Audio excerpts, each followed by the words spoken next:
So with this one, it's absolute value of a number. So in this case, they want you to tell them what the absolute value is. If you didn't know what evaluate means, for evaluate the following, again, click on the blue word. In mathematics, to evaluate means to find the value of. So it just means perform the operation they're giving you and tell me what the value of the number will be. So you also see these marks around the number. Those marks indicate that it is an absolute value. If you didn't know what that meant, you would click on absolute value. And then here's the definition. The absolute value of a real number is its distance from 0 on the number line, which is always indicated with those two vertical lines. They should be a little longer because you can see this doesn't look like a 1 and then a 5. You can tell that's kind of a longer line there. So because it says distance from 0, it doesn't want to know is it positive or negative. It just wants to know how far away is it from 0. So if we look at this 5, the absolute value of 5 is 5, because if I look at 0 and I go 1, 2, 3, 4, 5, like that, it's 5 spaces from 0. Negative 7's absolute value is 7, because I'm counting in the opposite direction, so I'm counting left, but I'm still counting 7 spaces.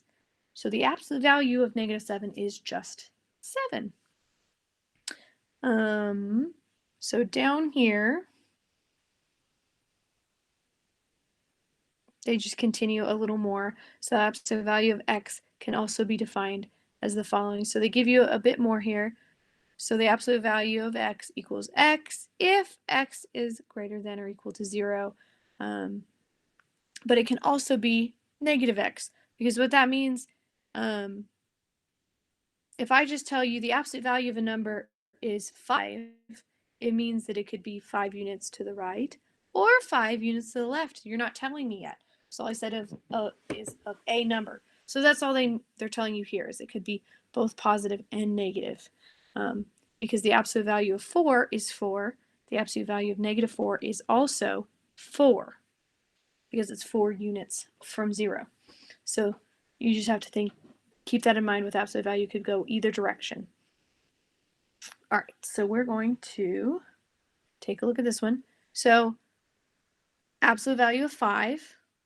5 is 5 units from 0, so the answer is 5. Absolute value of negative 8. Remember, we're looking at units from 0, not positive negative. Negative 8 means that I'm going left 8 spaces, but all I want to know is how many spaces did I go? I went 8 spaces to the left if I were looking at a number line. So I'm going to check that. Yay! I do like the little point system. Okay, so the absolute value of 8, I believe these two are flipped from the last one we just did. So the absolute value of 8, now I'm going right 8 spaces because that's positive 8. But again, I don't necessarily care about the positive. All I want to know is how many spaces did I go? I went 8.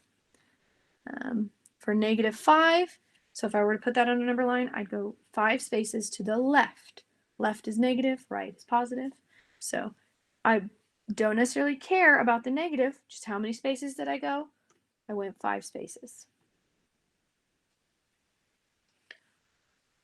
All right.